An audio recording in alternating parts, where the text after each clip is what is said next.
I'm a fish boy who skates for Team X Blades with a leprechaun who plays basketball. Come to my smart house, meet my alien sister. Don't come hungry because I'll bet my mom can't cook.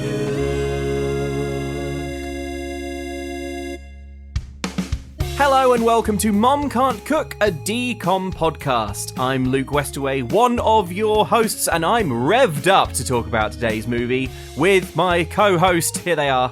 That's right, it's me, Andrea Farrant. I am disguised as my brother Andy, and I'm just trying to make it in the male-dominated world of podcasting. Motocrossed. We're going to talk about motocross today. Tonight, Andrea knows she's as good as the boys, but first, Andrea has to prove it to her father.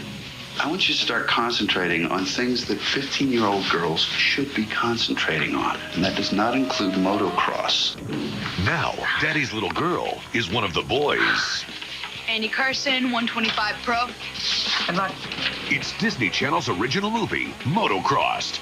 Tonight at 8/7 Central, only on Disney Channel. I can't wait to talk about Motocrossed. I really liked watching Motocrossed. Motocrossed is quite good. Yeah, I think Motocrossed Here's the thing. I'm going to read the the Google description of motocross. I keep coming across please. worse and worse descriptions of motocross when I look for them.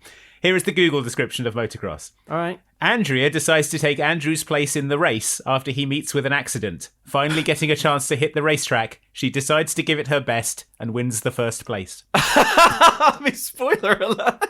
Sorry. But yeah, there you go.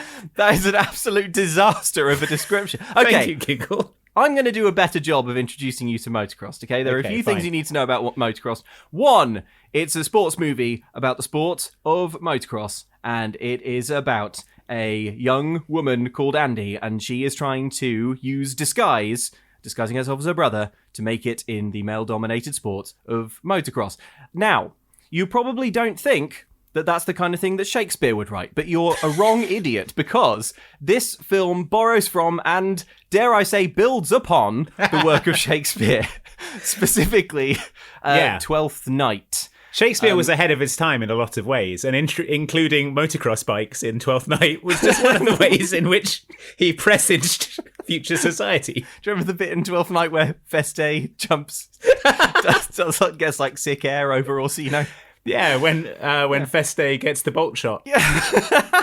So this film is arguably going to make a bit more sense if we tell you up top who the characters are and their Shakespearean counterparts. I guess it depends on your familiarity with 12th Night. I think probably a lot of people are more familiar with Motocross than they are with 12th Night, to be honest. Well, good. You know, if you watch I'm going to go on record and say if you've watched Motocross, you don't need to watch 12th Night, and you'll only harm yourself by doing so. Yep. And that Motocross is very much the definitive performance. They finally got it right. They nailed it. Yeah, in the year 2001. Exactly. In the role of Viola, we have Andy. In the role of Olivia, we have Farron. And in the role of Duke Orsino, we have Dean. That's Duke Ordino. Duke Ordino. I'm going to be honest. Those three characters are about as far as it gets in terms of like ripping off the plot of 12th Night. But broadly, it does kind of borrow some story beats. The next thing you need to know about Motocrossed is that this is quite interesting. Some folks sort of sent this my way. If you do a bit of googling around, you can find quite a few examples of people posting like from within the trans community, like people like Reddit posts and stuff from within the trans community of people who basically say that Motocrossed was kind of like a big moment. Okay, like a formative film for them. Yeah, like a formative movie. That's interesting, because I heard the same thing about the 13th Year, the Fishboy movie. Yes, I think this was all kind of bundled up in the same kind of message. But yeah, that's really interesting. So this might be one of the very few DCOMs to have put some good out into the world. This might be one of the few socially good DCOMs. It's maybe one of the only DCOMs to have slightly improved, left the world a slightly better place than. Okay, I was going to say, like, I'm sure some of these DCOMs slightly improved Joey Lawrence's life by giving him money that he could spend on gym equipment. I would say that almost certainly, like, that is not what was in the Disney Channel's mind when they they set out to make Motocrossed. Yeah. No, I don't think the Disney Channel was trying to make a sort of, heartwarming and affirming parable for young trans viewers. They did it on accident and bad luck. It's happened. Bad luck, Disney. Bad luck, Disney. We're taking a message from this, whether you want us to or not. Okay, right. So I think is that enough? Is that enough? Oh! One more important bit of table setting. What is it? Motocrossed is the same writing team as Johnny Tsunami. Johnny Tsunami, probably our highest rated DCOM so far. Yes, I think so. The writers were Ann Austin and Douglas Sloan. And if you thought that when they made Johnny Tsunami, they had created one bad dad, let me tell you, they are just warming up. I was going to say we should have like DCOM awards, right? Oh yeah, okay. And we should have a category which is like worst dad. Because there would be such strong, stiff, fierce competition for that award. No. But I think we have a front runner in this film. It's going to be really hard to beat this bad dad. The whole movie is basically a parable of a family coming together and overcoming adversity, specifically when the dad isn't around. Overcoming adversity, specifically the adversity that is their father. Overcoming the adversity of this asshole in the house. Yep. Yeah, man, this dad sucks real bad. It sucks real bad, folks, and it's rough. It gets pretty rough. We'll get into exactly how and why. So, okay, I think that's all the table setting we need. Yeah, so Motocross, it kicks off with a sick ass montage of motocross, and intercut with that, cheerleading. Now, you might not be expecting the cheerleading, but there it is. It's intercut. The guitars are going nuts. Yeah. The bikes are doing big jumps. The cheerleaders are doing flips. The two activities are going side by side. A man is timing the motocross, and a woman is cheering the cheerleading. The rider removes his helmet. It's a blonde boy. He says, "That was pretty good." And then the man says, "F you slow idiot." Pretty fast isn't going to do it, Andrew. Try it again. Don't let off on the throttle until you hit this line, then get back on the throttle. So this is Andrew who's riding the bike, and indeed the dad of the family, who is basically standing by the side of a motocross track, saying like, this is the breaking point. You need to be like hitting the brakes here. And Andrew's like, I don't know. It seems like I might die. And he's like, a worthy sacrifice. It's like, how do you expect to win the big championship if you don't die? If you don't die in your own garden. Sidebar. Did you ever dream of having a motocross dirt track in your garden? Well, no, I lived sort of in a quite rural area, and one of my next door neighbours had a series of dirt bikes, so we would just ride them around the fields and stuff. Oh, that's absolutely amazing. Yeah, I was good. Desperate for a motocross. I think I love motocross. I think I'm about to make motocross my whole personality. It is good, except when the motocross bike is poorly maintained by your friend's 17-year-old older brother who hasn't maintained the brakes properly, and then they fail when you're going towards a barbed wire fence and you have to jump off and you break your collarbone. Which is, that's a very specific example. A very specific example, and one dear listener that happened to me. Andy, I'm so sorry. I never would have asked you to watch Motocrossed if I'd known that you are a survivor of a motocross accident. It's fine. I have come to terms with it, and I agree, and still think that motocross is a sick-ass sport that rules. Pretty badass. Yeah. So the dad making a dirt motocross track in the family's back garden is categorically the only good thing he's going to do in this movie. Yes. The cheerleader Yes. and the woman who was cheering her on, that was the other side of the family. That was Andrea, who is the twin sister of Andrew, and their mum. And they return from the big cheerleading meet, and Andrea she's won the title. She's got a huge trophy. Yeah. And she's thrilled. She's so excited to have won this cheerleading tournament. And she excitedly tries to show it to her brother Andrew, but he's sort of racing the motocross bike at the time, and it sort of causes him to lose control of the bike and skid out. It's not a bad crash, he just sort of slides out. I really like Andrea, but she does run directly into his path while he's on the bike kind of waving this big trophy around. She's very enthusiastic about her win, but I'll tell you who isn't enthusiastic about her win, and that's her piece of shit dad. He's like, Andrea, can this wait? I know that you've achieved something, but also your brother is failing at motocross, and we need to focus on that, really. Yeah, well, Andrew is okay. He springs to his feet, and forgetting his physical pain, he sort of runs over and is excited to look at the trophy. But the dad is like, I don't think we have time for you to spend 12 seconds looking at this trophy. You have Andrew." time to be looking at anything. Looking at things, Andrew.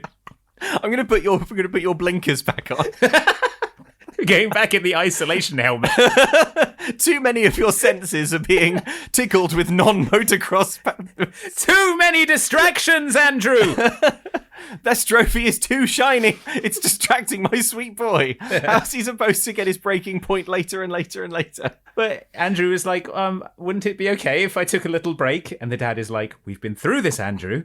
Winning this tournament gets us manufacturer sponsorship, which is everything we need to take a run at a national title. Which is everything we have dreamed of. Yeah, so get back on the bike and ride it forever. Now, cheerleading is never, ever mentioned again in the film. No.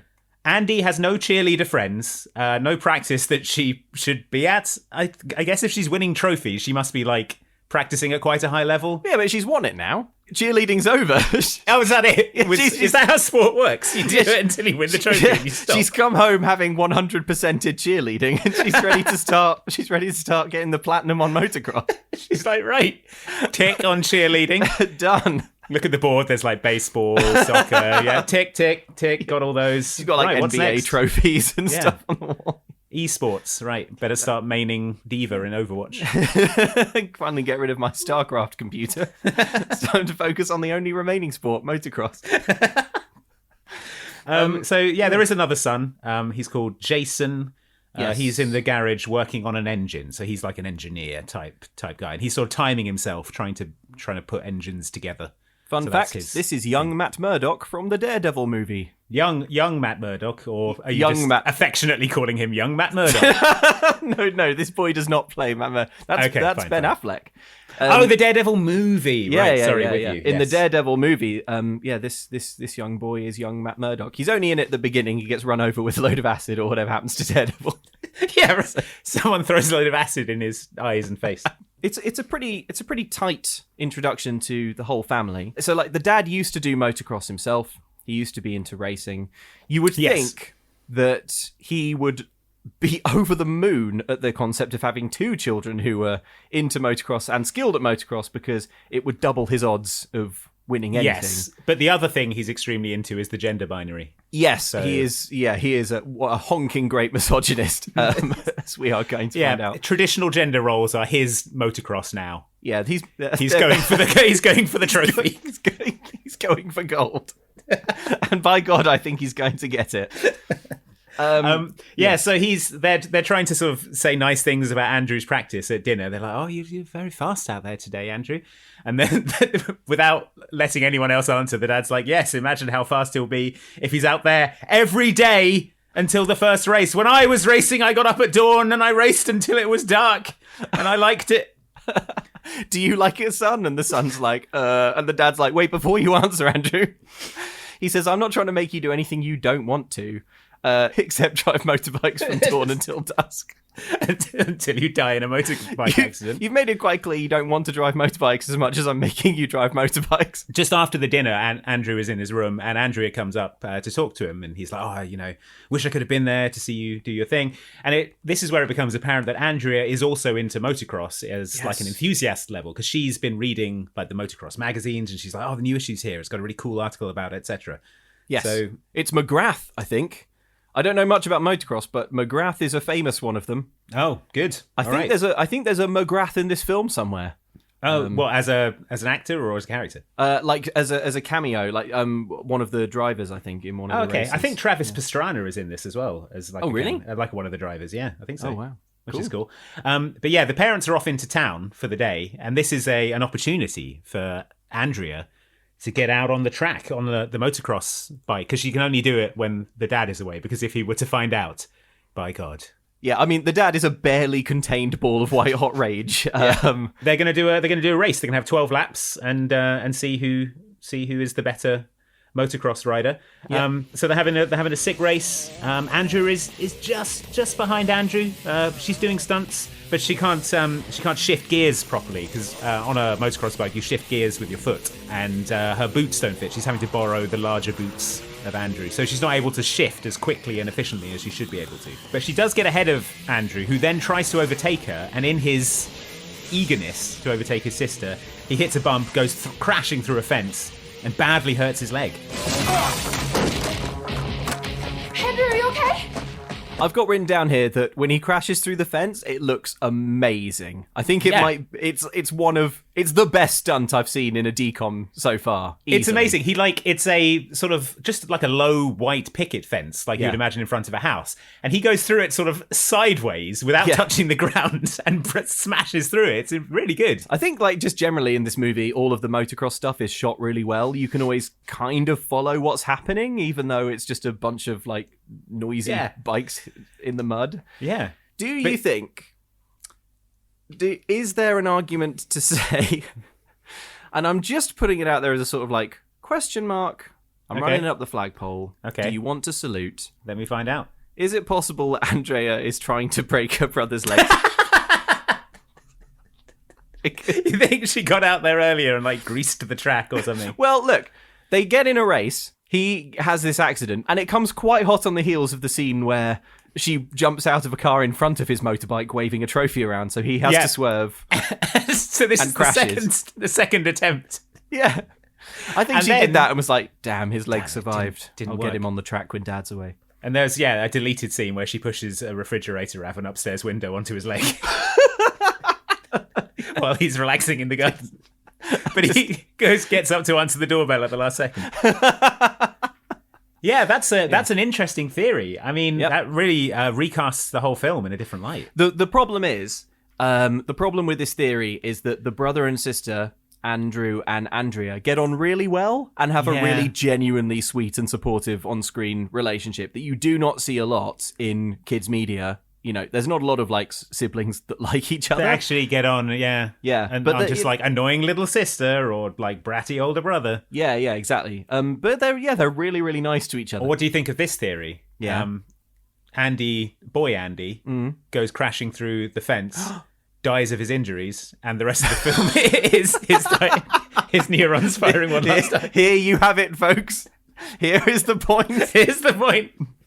The last thing he sees is his sister whizzing by on the bike, and his brain just paints a vivid little picture. Yeah, based on all of that as he passes away. Yeah, it's he imagines a future in which he gets to stop doing motocross, breathes a final sigh of relief, and just lets go.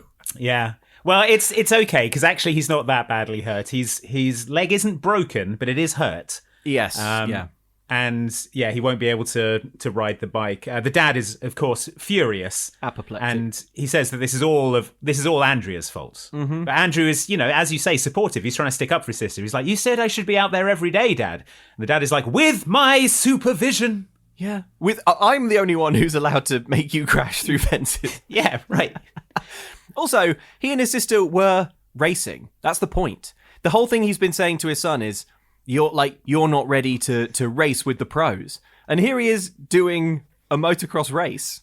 An honest to God, earnest, like in the back garden motocross race. You can't buy that kind of experience. Like racing against another rider, jockeying for position. Yeah. You can do all the theoretical riding around a track you want, but once you're out there with the other races, it's a whole different story. Exactly. What if someone's doing is getting seat time in actual competition? And he should be so lucky as to have two children who can like race against each other. Who can hang at the highest level. Yes, exactly.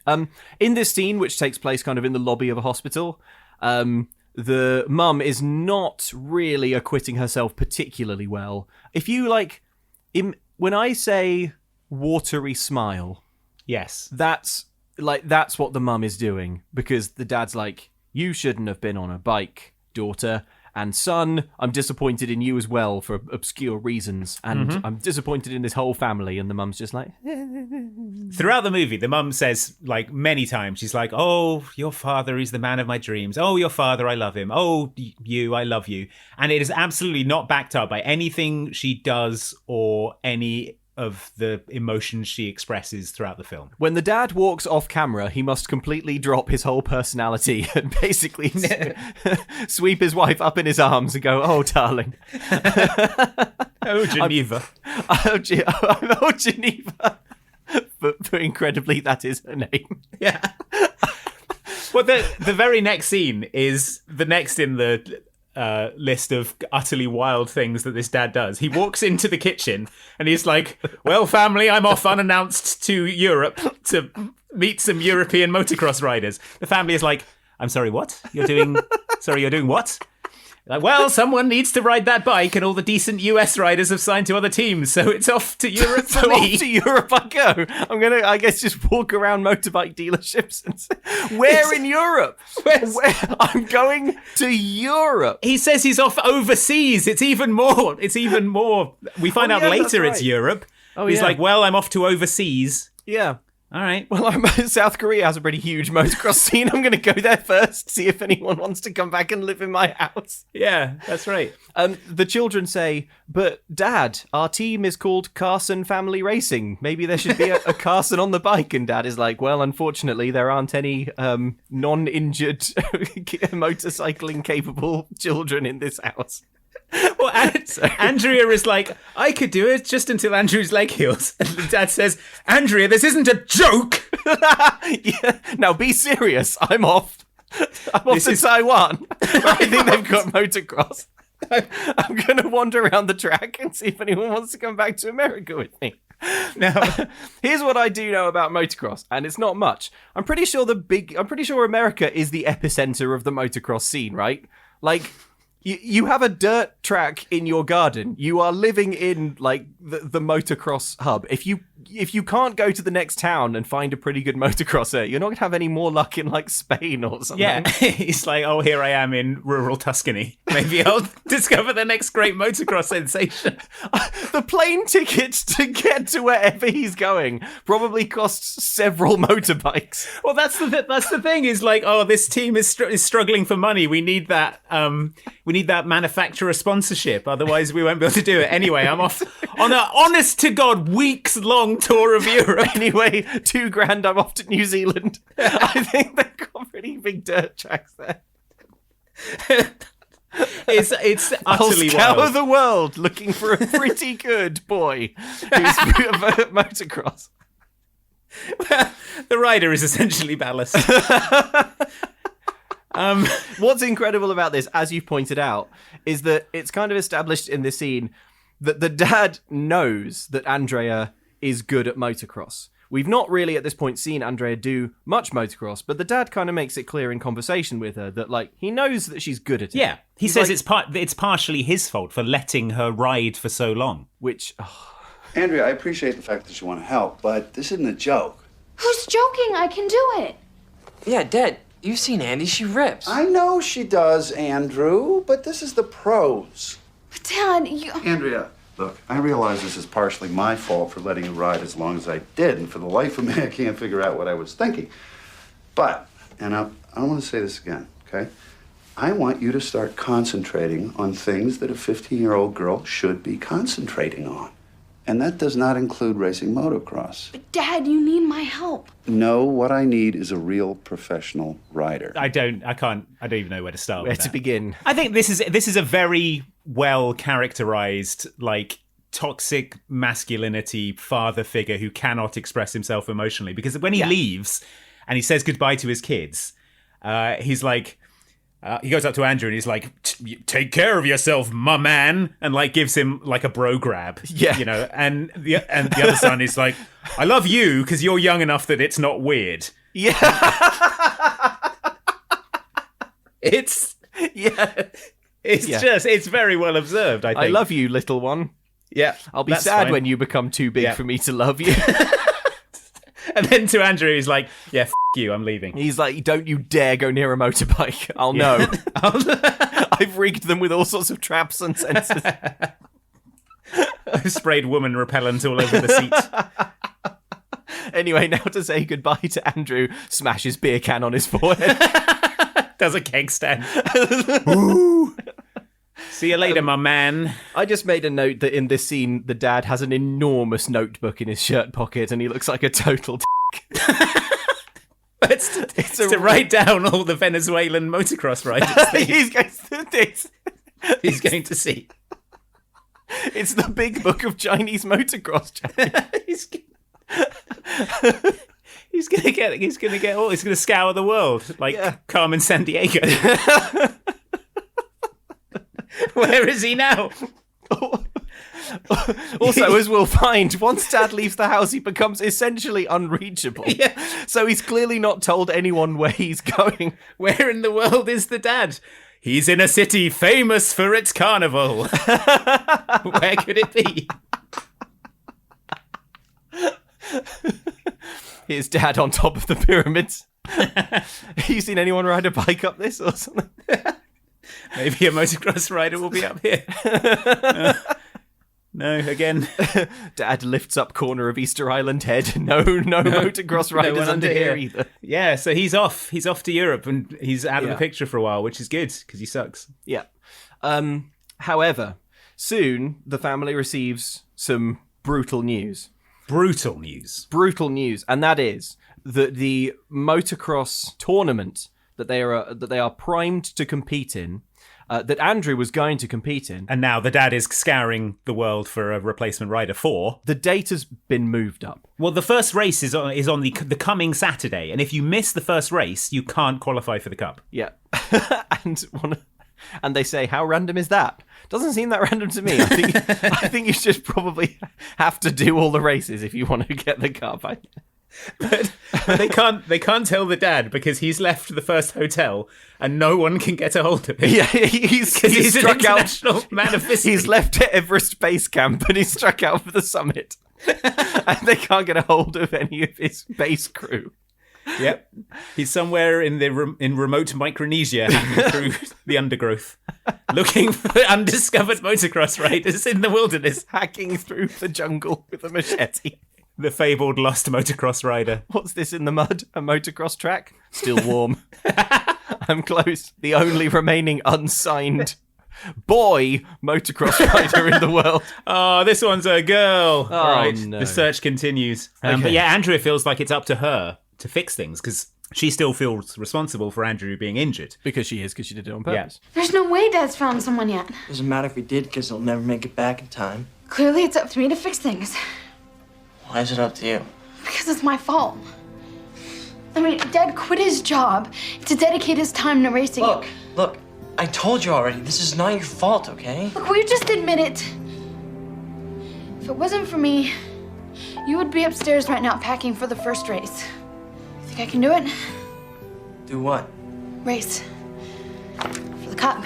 So she basically sneaks out to try and do some motocross with some local toughs. Some local toughs who are hanging out in full motocross. Full motocross gear, yeah.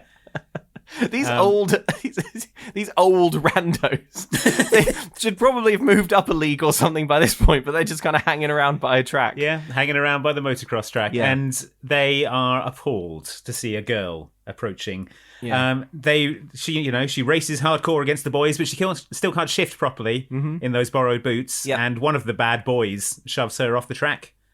And another one stops to look at her stricken body lying smashed in the mud and just goes, chicks, and drives off. Dear. Oh dear. So Andrea's first foray into motocrossing has not gone very well. She sneaks home, hiding the motocross clothes. She sort of sneaks. She does like a stealth run past Mom, who's hanging out in the living room. Yeah. Mum's like, "Oh, where have you been? What have you got there?" And she goes, "Oh, it's just some old clothes. I'm going to donate them to the poor." And then she scurries off, and Mum sort of has a look on her face as if to say, "Wait a minute, there aren't any poor." Hang on, what's going on here? Yeah. So Mum is suspicious. Mum is suspicious. Well, the family, shattered by the father's abuses, all sit around having dinner in silence, and the mother notices Andrea's road rash. A frankly enormous wound on her arm. Yeah, it's road rash. I think I said out loud, "Whoa!" when I saw this. When I saw this wound on camera, it looks really gnarly. I think the like visual makeup effects person was hired for like a full day. Yeah, and they were like, "Well, I mean, you just want me to do one wound? That'll take about 10 minutes." Yeah. Tell you what, I'll spend all day on it. Tell you what, I'll make it look like the kind of thing you should definitely be in hospital for right now.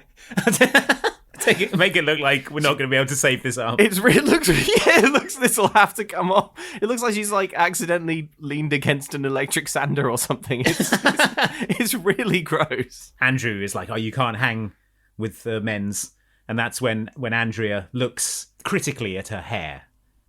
She's like, this is going to have to go. But yeah, this is when the first sort of bit of Shakespearean farce begins, because now Andrea has cut her hair and she has adopted the clothing of Andrew. She hasn't told the others that she's doing this yet, but she goes to a motocross store because she needs boots. She realizes that that's holding her back. Yeah. So she goes to a fellow called Jimmy Bottles motocross store, trying to get boots and some parts that he's ordered. And then Andrew walks in, and we get a nice sort of like Mrs. Doubtfire style scene where they're sort of going up and hiding, and then Andrew comes in, and Jimmy Bottles is getting very confused about the vanishing crutch, and it's just a nice little bit of Shakespearean farce here, which I enjoyed. Yeah, I thought this was pretty good. As a side note, Jimmy Bottles is played by AJ Buckley, who I think is probably the most famous person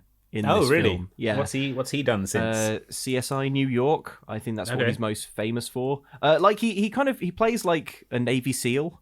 A Navy SEAL? This guy? Yeah. He's like a comic relief stoned nerd. This is the scene that Shakespeare wishes he could have written. I think he probably finished Twelfth Night and thought there's something missing, but he didn't know what. Little did he know that what was missing was it being set in a motocross shop.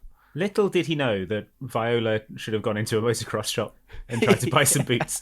wearing a sick-ass early noughties big hoodie. And Quicksilver hoodie. Yeah, Quicksilver kind of... Oakley wraparound shades. Oakley wraparound shades and a backwards baseball cap, and kind of shuffled up to the counter, be like, "Hey, yeah, Bottles, I'm going to get wearing the boots, man." I really like how Andrea plays her own brother as like an airheaded dipshit. yeah, basically. Hey, man, hey, bro, oh, it's righteous. Jason and Andrew basically figure out what's going on, and Andrea has a kind of panicky chat with them in a changing room, and both of her brothers are now in on it. Look, admit it, this could work. I show up dressed as you, acting like you, race, we stay in the series, and then as soon as Dad comes back, we switch back riders. There's so much wrong with that plan. Name one thing. How about Mom? She'll freak. She'll absolutely freak. Not to mention if Dad finds out, he's gonna ground us, you know that? Neither one of them is gonna find out, are they, Jason? Why do you always look at me when you say that? Okay, Jason, Andrew, come on, guys. We gotta get going. Dad is still unaware. They can't get hold of him. He hasn't called. He hasn't called Why would his family. He's been in Europe for what feels like weeks at this point. I mean, he left them with clear instructions. Don't go on a motorbike. So the mum is frantic. She probably thinks he's dead. Well, I mean, I was still holding on to the slim hope that he'd been murdered in a Parisian alleyway at this point. But he's scouring the catacombs for motocross riders. Smash cut to the dad being cornered by a street gang in Calcutta.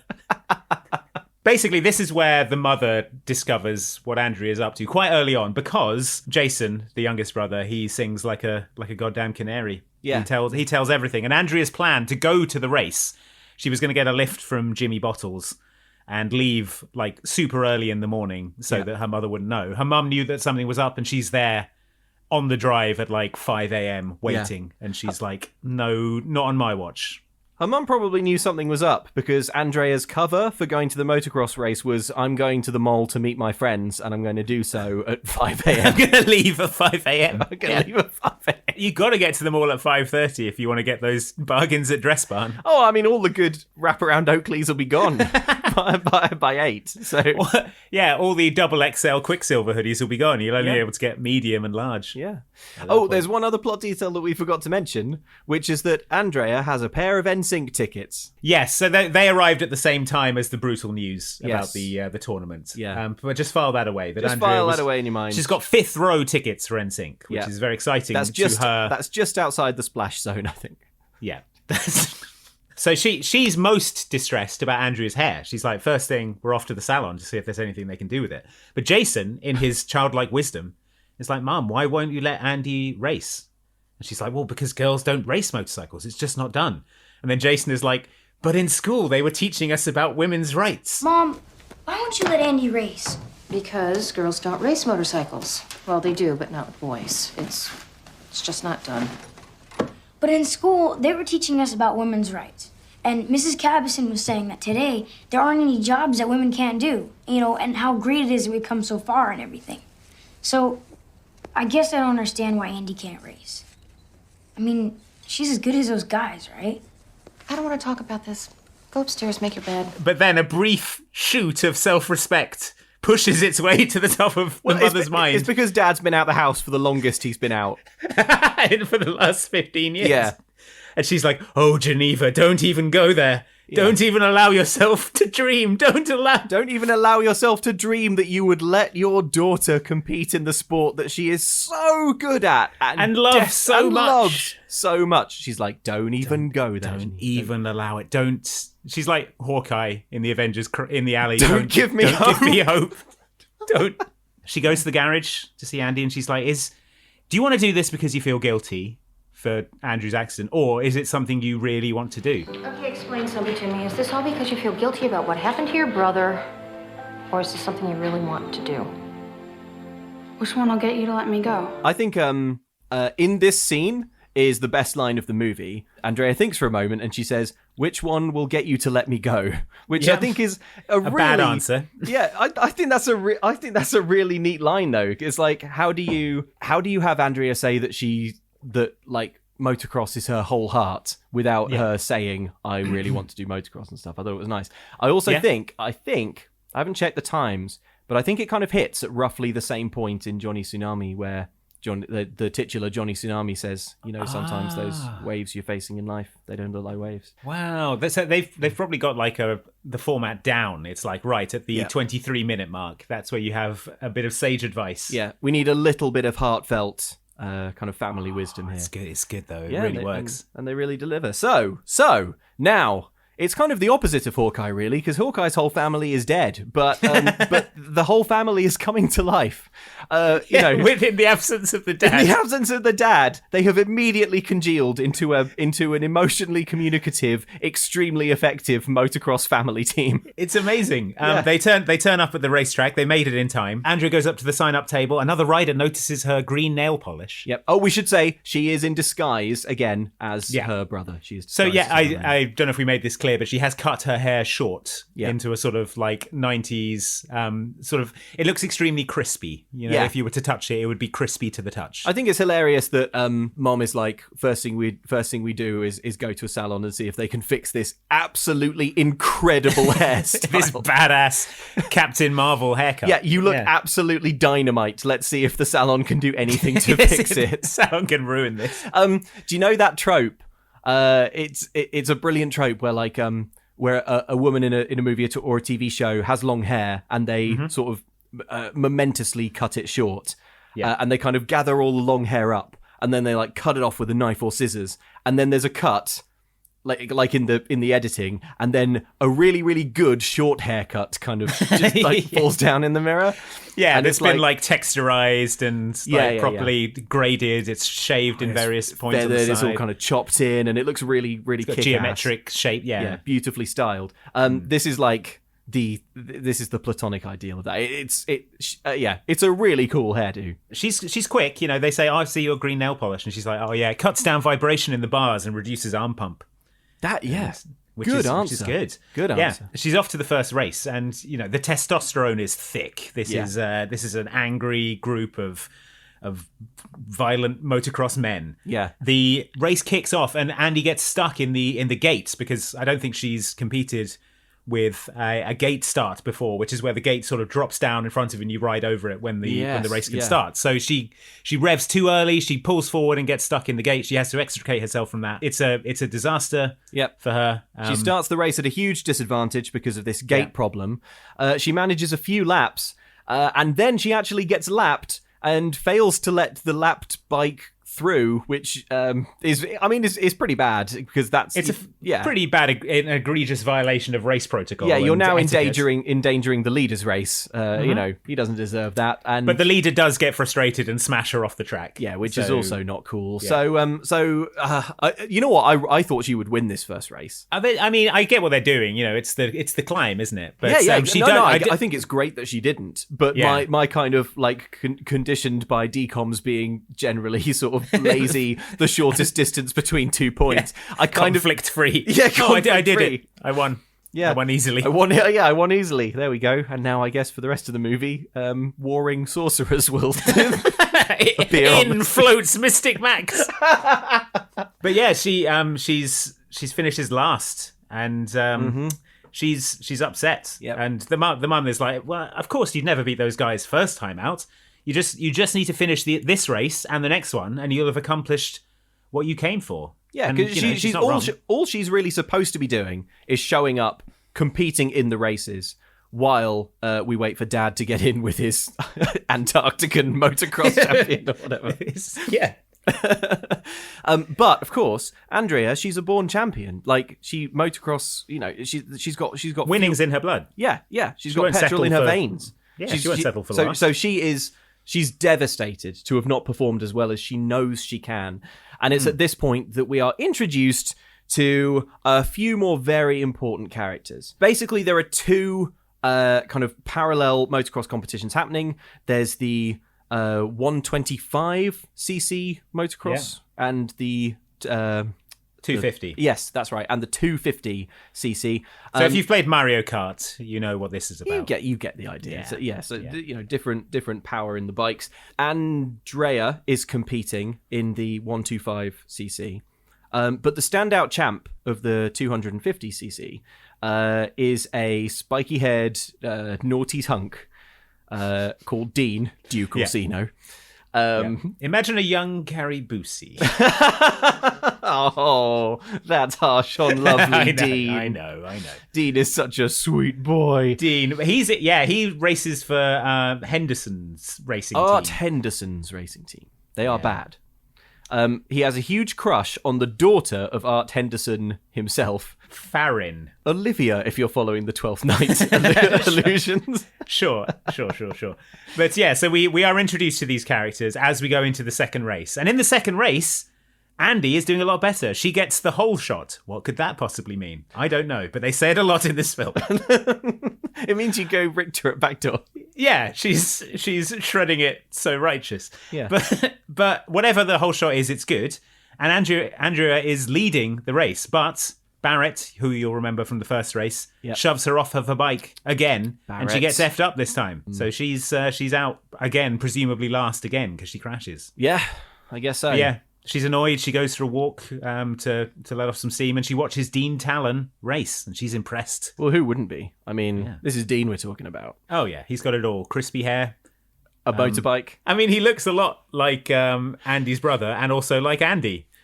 At this point, because she's got the same haircut. To be like, I'm not being weird, but most of the cast of this film looks identical to each other. They probably all came out of the same like Disney cloning vat or something. Yeah, they're all just slight variants. You just stir the mix a different way, and they come out slightly different. Well, Luke, the holidays are coming up. Oh, and yes. You know what that means? It means road trips. Road trips. And in those cars, you can often find children, can't you? That's right. But how to keep the children entertained? You're going to run out of Haribo. You're going to run out of Haribo if I'm there. Because I'll eat them. But Andy, don't even worry about those long road trips, because there is a cool new podcast called The Peepkins. It's a new kids and family podcast. It's arriving just in time for those long holiday road trips. It has stories that are full of adventure, laughs, and lessons galore. It's a really engaging and delightful show, and it has some really cool stars in it as well. Yes, it's got Anna Faris, Malik Pancholi, and Diedrich Bader, from Office Space. I love Diedrich Bader. Yeah. You can join characters like the quirky Commander Hatch, along with her fearful but determined best friend Noah, as they go on adventures and lift the town's spirits, all while trying to melt the icy heart of the menacing villain, Baron Von Torius. God, that's a cool name. That is a kick-ass name. So, say goodbye to the old "Are we there yet?" conundrum, and get Are we there yet, though? We're nearly there, Andy. Are we there yet? All right, that's it. I'm putting on the Peepkins. I'm slamming it on the car sound system. I'm putting it on really loud, and I'm activating your imagination, Andy. We're enjoying a perfect audio experience for the whole family, right? My imagination is so active. Yeah, and no, we are not stopping for the bathroom. We just did. Well, follow and listen to the Peepkins wherever you are listening to this podcast right now. That's the Peepkins, Peepkins. Check it out. This episode of Mom Can't Cook is sponsored by BetterHelp. Therapy is a really amazing tool for getting to know your own mind, which I can personally attest is a really, really, really remarkable and surprising and often difficult, but definitely rewarding process. I think it has been a transformative thing that I've done in my life. And if you are struggling or finding things a little bit overwhelming, then I do think that talking to someone is the most powerful thing you can do, and talking to a professional to basically work together and try and get a better understanding of how and why your mind is put together the way that it is a really, really beautiful thing to do. Andy, tell the folks at home about BetterHelp. As the world's largest therapy service, BetterHelp has matched 3 million people with professionally licensed and vetted therapists, available 100% online. Plus, it's affordable. Just fill out a brief questionnaire to match with a therapist. If things aren't clicking, you can easily switch to a new therapist anytime. It couldn't be simpler. No waiting rooms, no traffic, no endless searching for the right therapist. Learn more and save 10% off your first month at betterhelp.com/MCC. That's betterhelp, HELP.com/MCC. Dean is very good at motorbiking, but he has a problem. He's no good with the ladies. He can't seem to attract the attention of Farron, who his boss's daughter, who he desperately is crushing on. And it should be mentioned that there are a lot of women hanging around the Carson family racing headquarters, their tent, because Andy's mum is doing everyone's nails for them. Yeah. And so Dean interprets this as Andy being a total babe magnet. Dean looks over, sees what is quite clearly a bunch of women having their nails done, and also Andrea, in disguise as Andrew, is stood there and goes, wow, awful lot of women near Andrew. Andrew must have the secret touch. I think it's not Dean, but it's his friend who refers to Andy's superior babe magnetism. So actually, it's Donnie. It's Donnie who says that when Andrea goes to visit the Henderson Racing trailer. Oh, right. And Andrew is like fine with Donnie, despite him smashing her off the track in both previous races. It's just a very odd scene. An odd dynamic. But anyway, so in the Art Henderson trailer, a deal is struck. Now, this will be familiar, obviously, to all you 12th Night scholars. Sure. At this point, I think we should start referring to Andrea as Andy for convenience. And if it stops you pronouncing it Andrea, that would be great for me. Oh, sorry. How should I be saying it? Andrea. Oh, yeah, no, that is right. Sorry. I didn't want to say anything, but let's... I'm sorry to all Andreas. Andrea. I'm sorry to say it one more time. Andrea. I'm sorry to all Andreas listening for mangling the pronunciation of your name. Anyway, look, it's Andy now, which will also be confusing because your name is Andy. We'll muddle through. Anyway. It's fine. Just say pronounce the I. Because it's Andy with an I. Andy. Andy. Dean says to Andy, look, you put in a good word for me with the boss's daughter. Get me a date with Farron. Find out what she likes. Make it so that I'm on her level and can get a date with her and can successfully flirt with her. And in exchange, I will teach you to motocross real good. What Dean has done is he's identified the flaw in Andy's motocross technique, which is that she doesn't have the aggression and the killer instinct and the familiarity with all the different terrains. This kicks off what I think is the best decom montage that we've had so far. Dean takes Andy kind of out into the scrubland, and Andy's confused. She's like, "What? We're nowhere near the motocross track. Yeah, we're 2 miles from the track." And Dean goes, "Ha ha ha ha! You sweet naive man. You foolish bro. You don't learn motocross by practicing the track you're going to race on over and over again until you know every turn like the back of your hand. You've got to soul motocross." Yeah, you learn it by driving at random across scrubland. Yeah.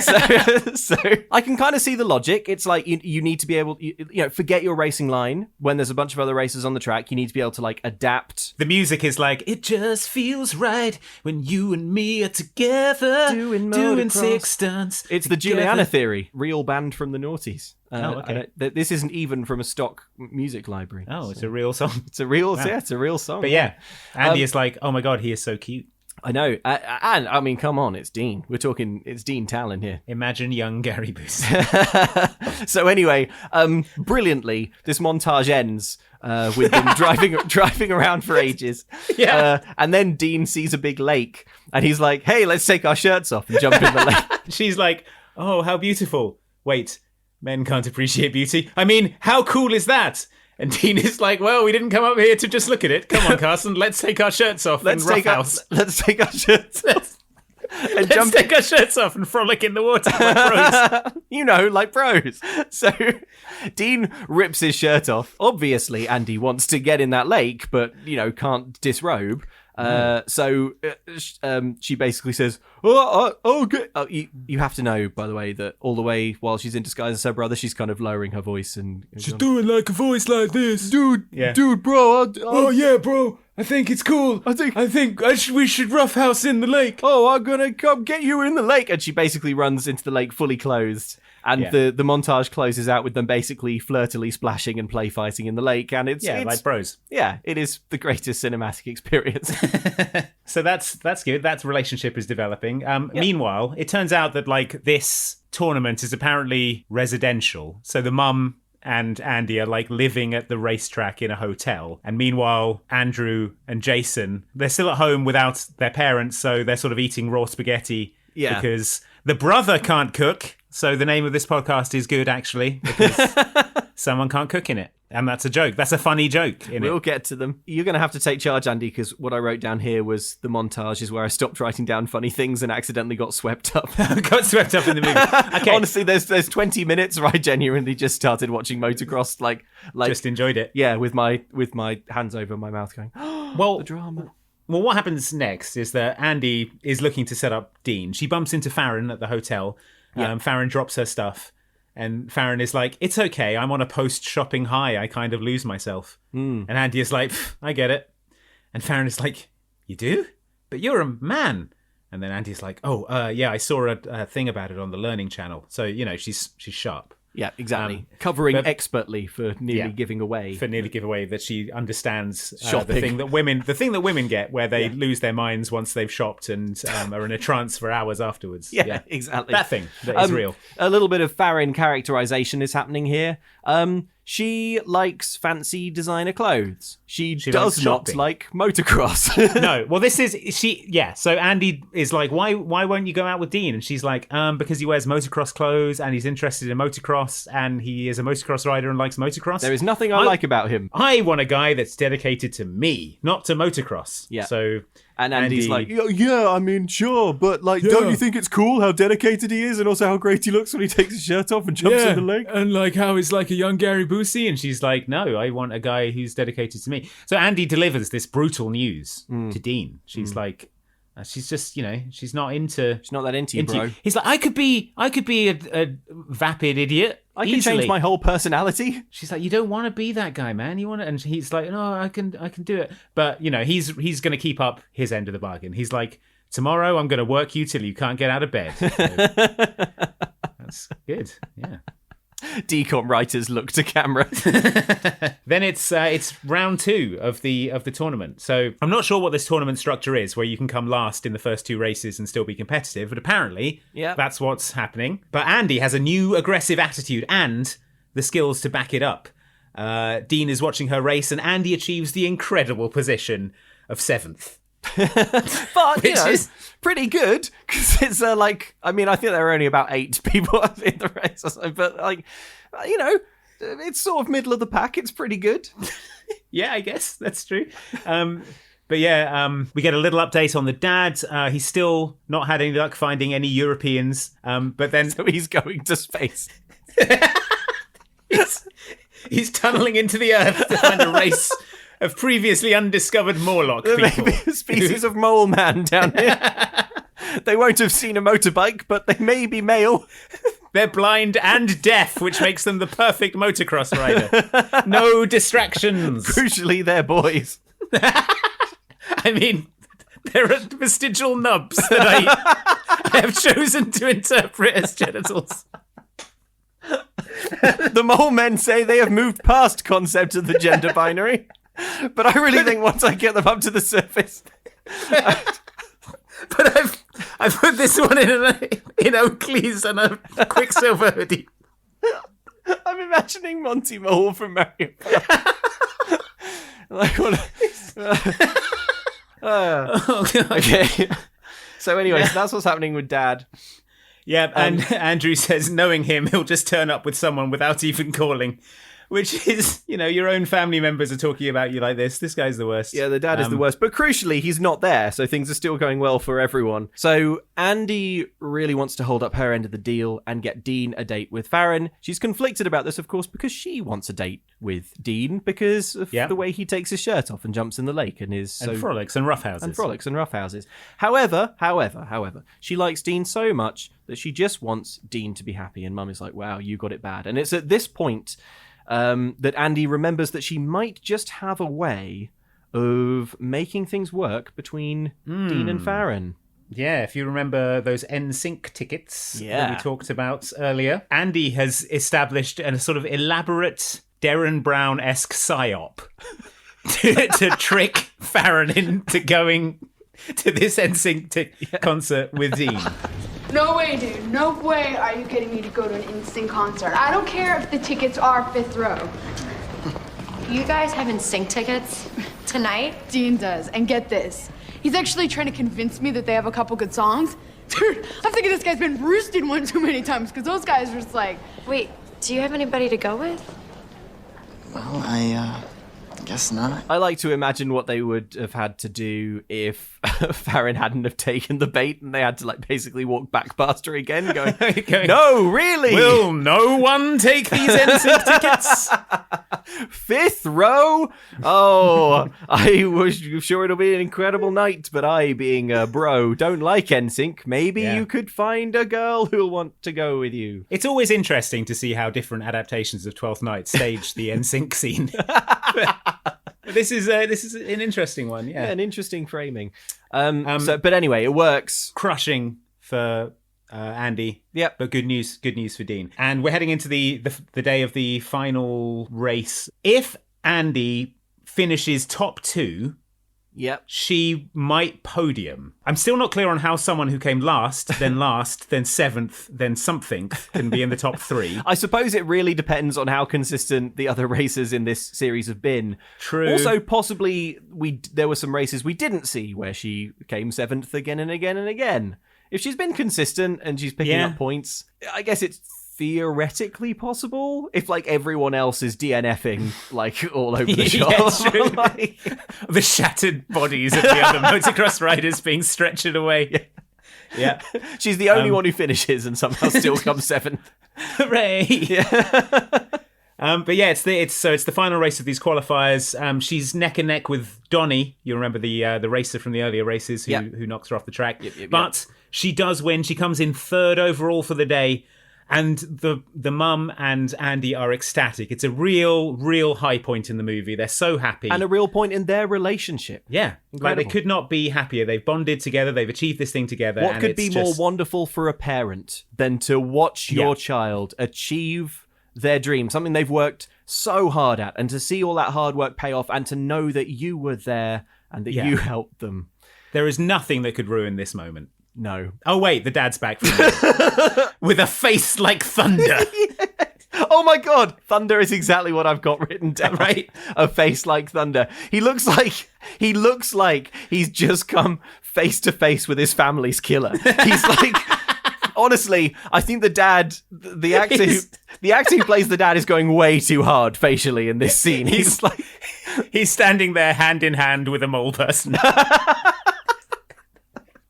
A mole person sits out on his shoulders. The mole person looks up at him quizzically.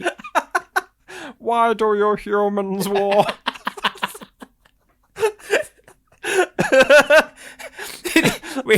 we go to dress barn. No, you're a boy. May I depart from my homeland underneath the surface? It looks like your daughter's pretty good at this motocross thing. No, no. Now put on these Oakleys.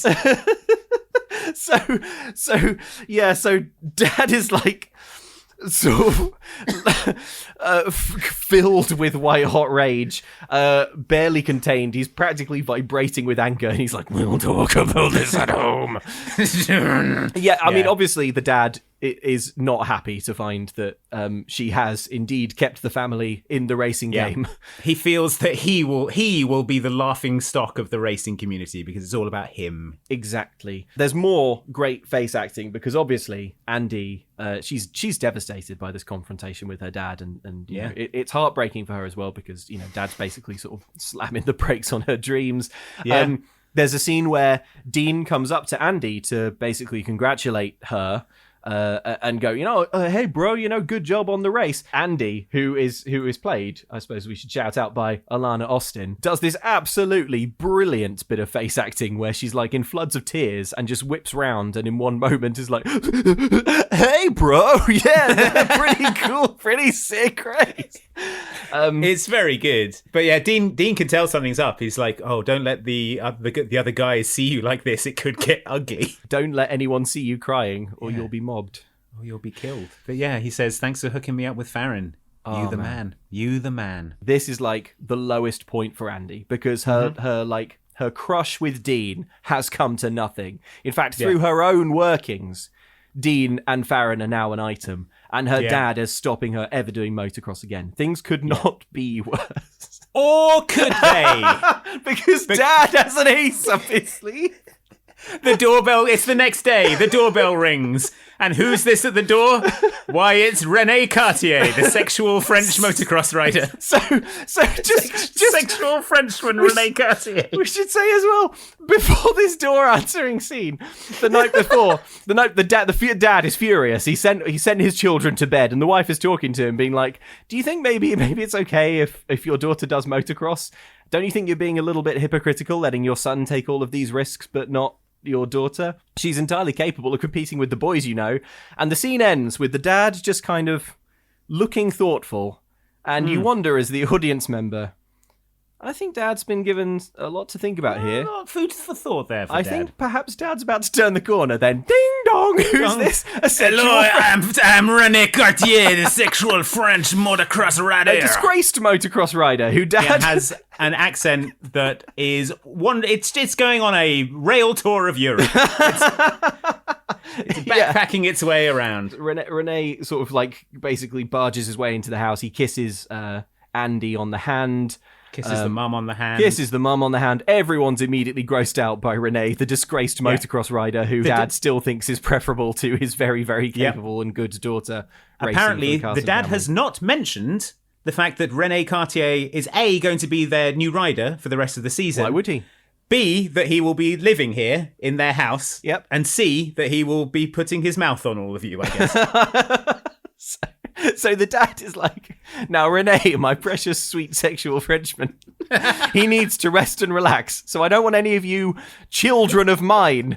I don't want any of the Carson children interfering with Carson family racing's chances. Yeah. So René is going to be sleeping in your bed, Andi, because it has Andy, he doesn't tell her this. She discovers this by going to her room, opening the door and discovering sexual René lying on her bed. Yeah, like looking at kind of pullouts in a cheerleading magazine. Yeah. And Andy's like, hey, can you get the fuck out of my bedroom, please? And also out of my house. And Dad's like, Andi, do not disturb René. He needs his rest. He is a beautiful, sweet Frenchman. René needs to sleep in a west-facing room so the sun does not wake him. Yeah. And the dad is like, Andrea, please put yourself in Renee's position. Please, just do this for me. Just do one thing for me, Andrea.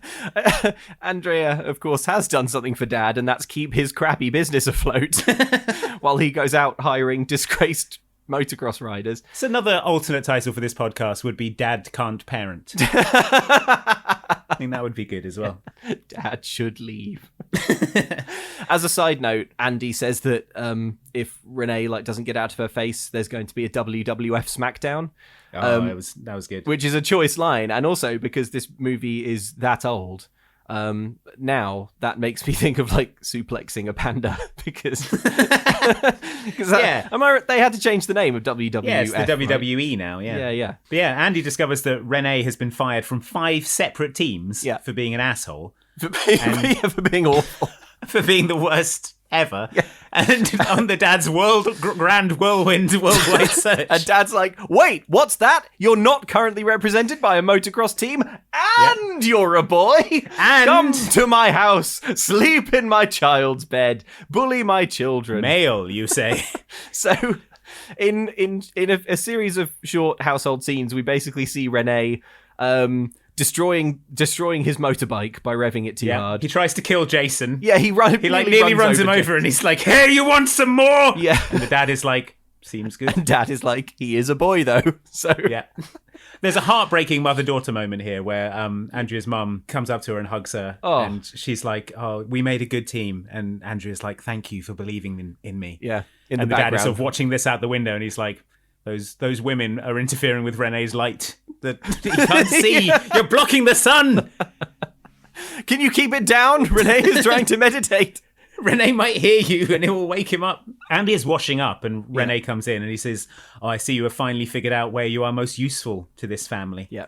You idiot girl. Yeah. And Andy is like to the Dad. She's like, "Dad, this guy seems like a real asshole." And he's like, "Yes, he has problems, but at least he's not a girl. I would rather pay loads of money and work with this sex weirdo than have a girl ride. I think I've made my position clear." So yeah, Renee is going to be riding for Carson Family Racing at the big final that they've only qualified for thanks to Andrea's amazing motocross riding. Exactly. So they show up at this race. At this point, Andrea is no longer in disguise because, the whole game is shot, right? Dad's torn it all down.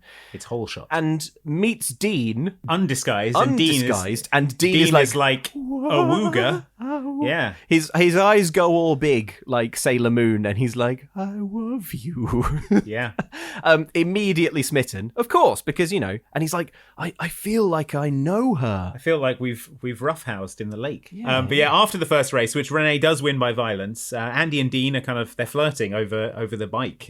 She gives some recommendations for how to improve the bike's performance, and Dean has never been more aroused. I know.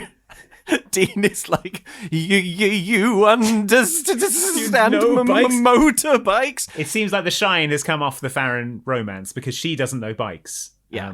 But meanwhile, in the background, Renee is seen talking to Mr. Henderson, potential defector in the ranks. Again, Dad has many flaws. It turns out that one of them is contract law. He's not really sewn up. He's got Renee racing for Carson Family Racing, and immediately after the race, Renee goes straight to a competitor. Does one race.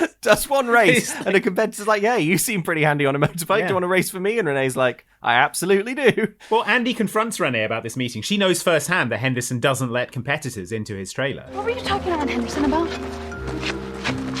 Don't walk away from me. Please take your hands off of me.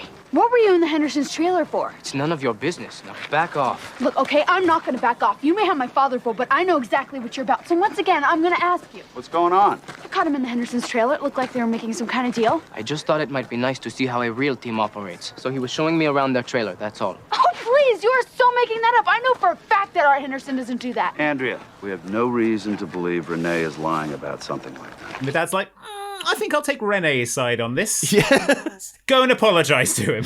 Go and apologise to Renee. Andy, I suppose, the dutiful daughter, does go to, heads off to apologise to Renee. Meanwhile, the mum basically gives the Dad the talking to that he so sorely needs. Says, "I will always stand by you, but you are the worst man on the planet." And then his sons say, don't feel bad, Dad. Do feel bad, Dad. Feel bad for everything you've done in this movie. Yeah, Dad, feel free to feel a little bit bad. And then he goes over and he sees Renee. So Andrew's trying to apologise to him like he told her to. Yeah. Renee shoves her and says he won't accept the apology. Yeah. That's what it takes for the dad to fire him. And then Andrea goes up to the dad and says, Dad, I'm sorry, I was a jerk. I cannot. I know. With everyone giving this guy the 300th chances. I know. The dad is like, hey, Renee, this far, no further. Now you've done something that I understand in my world of 100% toxic masculinity, and you've shoved my sweet baby girl daughter. Yeah, my woman property. My precious daughter, you pushed her. How could you? You're fired, Renee. And Renee's like, well, that's convenient because I've already signed up a pretty sweet contract with your main racing rival. Oh, this really sorts all the contract problems I thought were going to come up. Exactly. So Dad and Andy have a little heart-to-heart. Dad he explains himself. He says, I swore I would never let my kids get hurt like I did when I was a young motocross driver. And like my friends did, I saw so many, shattered frames and broken bones. And I always hoped and prayed that I would have a girl so that wouldn't be something that happened. Sadly, I later had a boy and of course had to shatter his bones. He's over there, the one who's limping around because, of course, I had to shatter his limb. Andrea, this might surprise you, but guess what? I actually wanted a stupid girl. Wow, Dad, you mean it? Yes, because I knew you couldn't do motocross. Because then she could never get injured doing motocross. Yeah, not like my son. Yeah.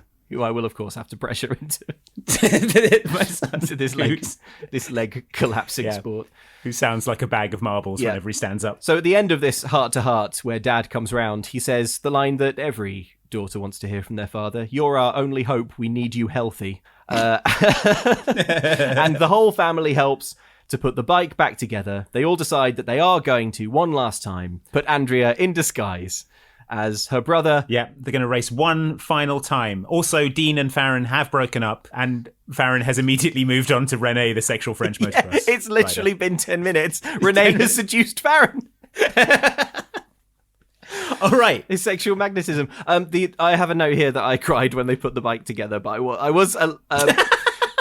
Okay, so I have a pretty low threshold for crying at stuff. As you know, Andy. Yeah. So it doesn't mean loads, but yeah, I haven't cried in any of the decoms we watched yet, but I cried when they put the bike together. I was also, if we're like listing factors, slightly hungover when I watched Motocross. So fair enough. I was feeling a little raw. Emotionally vulnerable, fragile. Dean expresses an interest to Andy about dating Andy's sister, who is Andy. So yes. So we know now that Dean is into Andy. Okay, so final race. Yeah. René Cartier has been fired by Carson Racing. He has been replaced by Andy Carson, who is actually Andy Carson. Yes. Meanwhile, René Cartier has been hired by Art Henderson to replace Barrett, who was injured by René Cartier. Has everyone got that? That was an incredibly concise explanation. What you need to know is that now Andy, our plucky protagonist of the movie, is racing head-to-head against Renee, who this morning was racing for Carson Racing and this afternoon is racing for Art Henderson, because I guess there are just no rules in this motocross league at all. Like the final race in Johnny Tsunami. Yeah. It's actually very similar to the final race in Johnny Tsunami in that you have the hero racing against an aggressive bad boy who's trying to knock them off the track. Yes. But also, actually, why are you allowed to smash people off the track in motocross? Seems like that shouldn't be part of the rules. Well, also, you're clearly not, or at least you're not in France, because Renee has been fired from 5 teams for doing it. But I guess he does it several times here, and they're like, seems chill. Seems fine. Yeah. But yeah, so they have the race, and Andy's mum holds up a sign saying, "Watch out for the final turn," because she's been studying Renee's ways. The race is amazing. It looks the really race cool. It's shot really well. It's very tense. Also, exciting. Like halfway through, a Pirates of the Caribbean theme sound-alike starts playing over. It's like it's tonally a bit weird, but it feels really, really awesome. And through the rhythm section, Carson moves into second place, right behind Cartier. So in the final turn, Renee tries to smash Andy off the track, but she knows that it's coming. She brakes, and Rene goes flying off the track in it's a kind of beautiful. wild, reckless charge. It's beautiful. And Andy soars home and takes the win. But Rene is furious, and he marches up to the press. What do they call it? The media scrum. Yeah. He marches up to the media scrum, and he furiously reveals the secret that Andy. That's the kind of trick a girl would pull. Yes. Is it, Rene? What? Okay. Remind me where you're from, Rene. I told you I'm from France. So Rene says that, and then we meet maybe the film's best character, Keith Allen from ESPN. What do you think you are doing out there? Hey, chill out, dude. You tanked it. It wasn't his fault. It was a trick. It was just the kind of trick a girl would pull. Renee, Keith Allen from ESPN. That's pretty harsh right there. What exactly did you mean by that? Well, why don't you ask Andrew Carson?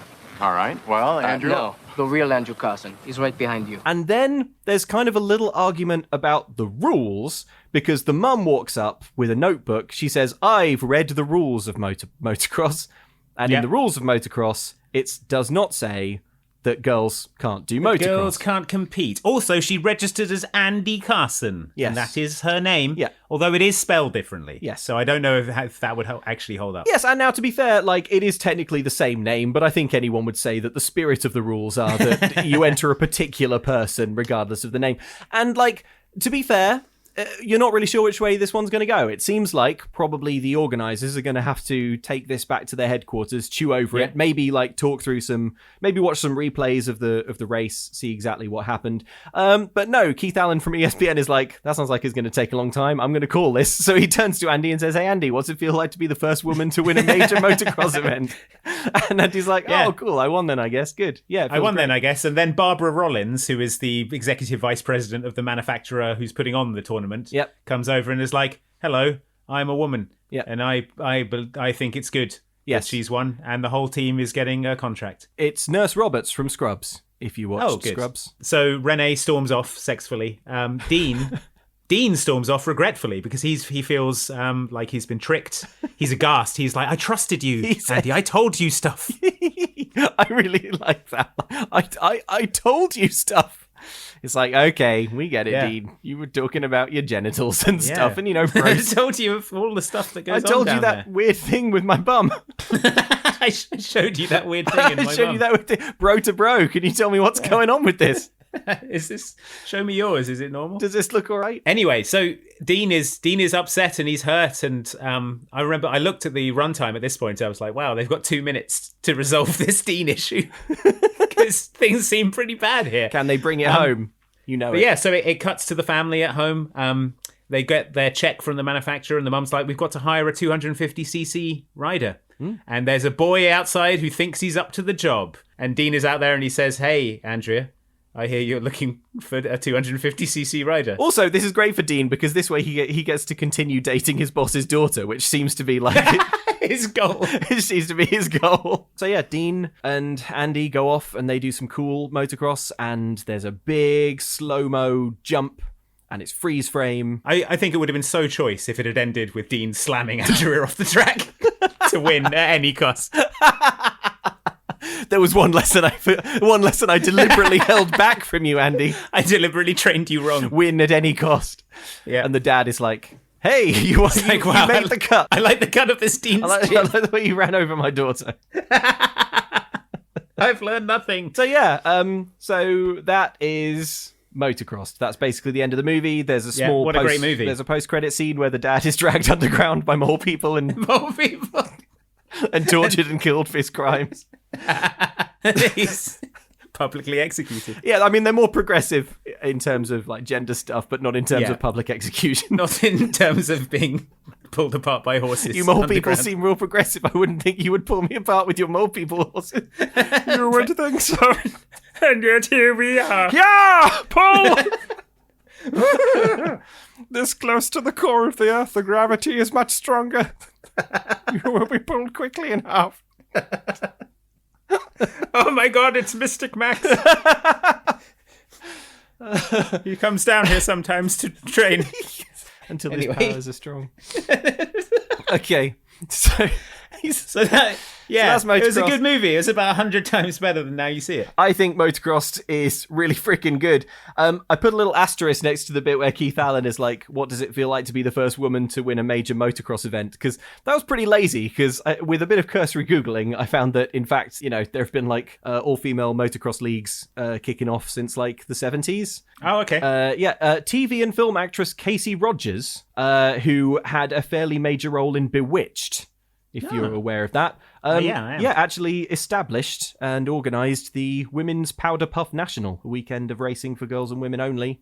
And Powder Puff National? Yeah, it was regrettably called the Powder Puff National, but it was renamed after that. Okay, good. But it produced a champion. So yeah, there has indeed been a women's motocross scene for decades and decades, but they were making this movie to a tight timeline. There was no time to look up stuff like that. I really liked it. I thought the whole thing it's such a great like early 2001 time capsule. Yes. All the outfits, the haircuts. Yeah. Just it was just a beautiful shot of nostalgia. Yeah. The dad character is maybe the worst character in he's not a bad character. No, he's a great character. He's the worst person I think we've encountered yet in a decom, and that includes the evil sorcerer. That you're including Mystic Max. Yeah. Mystic Max is like, that's messed up, dude. You should let your daughter do motocross. It seems like she's really good at it. And loves it. I think he's worse than Johnny Tsunami's dad. And Johnny Tsunami's dad is a real POS. Yeah. What did you think of Motocrossed, listener? Did you also think it was good, or did you think it was bad? Yeah. Let us know what you thought of it, and please send us any more decom treasures you found at momcan'tcookpod@gmail.com. Please do email us and let us know how you're enjoying the show and if you have any thoughts. Yeah. Several folks have been in touch to let us know off the back of Now You See It. I mean, we were dunking pretty hard on the reality TV concept of world's greatest America's Kid Magician, and also Kid Magician's Got Talent. Kid Producers Got Talent in America. Did you know that, in fact, actually they have tried to make this show several times? Of course they have. Yes. Thank you to Leif, who sent in an email to let me know about a German show called The Ehrlich Brothers Magic School. The whole concept was to pit kids against each other, says Leif, in 3 rounds of magic contests to find out who the greatest kid magician is. To find out who's just a regular kid magician who happens to be a truly impressive trickster. Exactly. Oh my God, I'm looking at a picture of the Ehrlich brothers right now. Yeah, I mean, do yourself a favour and look at a picture of the Ehrlich brothers, because... Oh my God. They've got like 6 haircuts between 2 of them. That's the greatest trick of all. Daniel also emailed saying, it occurred to me that I had seen this show. There was a BBC series with this exact premise called The Sorcerer's Apprentice, which aired in 2007. So I looked this up. You can find some episodes on YouTube if you're curious. It's no longer on the BBC's iPlayer. They've disavowed it. It's also quite hard to Google because since then a movie has been made called The Sorcerer's Apprentice. Sure. But you can find it. You did send me some clips, and it is exactly what you described the show in the movie as probably being like, which is kids who can't do magic very well dropping packs of cards and getting fairly strict and what seems like quite harsh treatment from an adult magician who's like, why can't you do it? First line is go for it. I vow to the sorcerer to, I don't know, To try my best. to try my best. All right, again, do it. If you want to do us a real solid, then you can review this show, Mom Can't Cook, on iTunes or Spotify, wherever you can slap 5 stars on it. We read all the reviews, and it's really nice to see them. And if you want to get any cool Mom Can't Cook merch, then you can do so at momcan'tcookstore.com. We've got t-shirts, we've got stickers, we've got a different sticker. How quickly can we rustle up a t-shirt of the dad being dragged into the core of the earth by mole men? By vengeful mole men. You're probably wondering what decom we're doing next. Well, folks, it's going to be the Christmas episode. And we're going with a Disney Channel original movie called Twelfth Night, somehow starring Bryan Cranston. You heard that right. From Breaking Bad. Yes. And he's actually playing the same character. It's a prequel, weirdly. The description on Disney Plus says, when Santa Claus is accidentally knocked out on Christmas Eve, Danny and his con artist uncle take it upon themselves to deliver the gifts. You're in for a real treat. I can't wait. Thanks for listening, folks. Get that whole shot and keep a lookout for the knack-knacks. The knack-knacks are what we call the mole people. The mole people, yeah.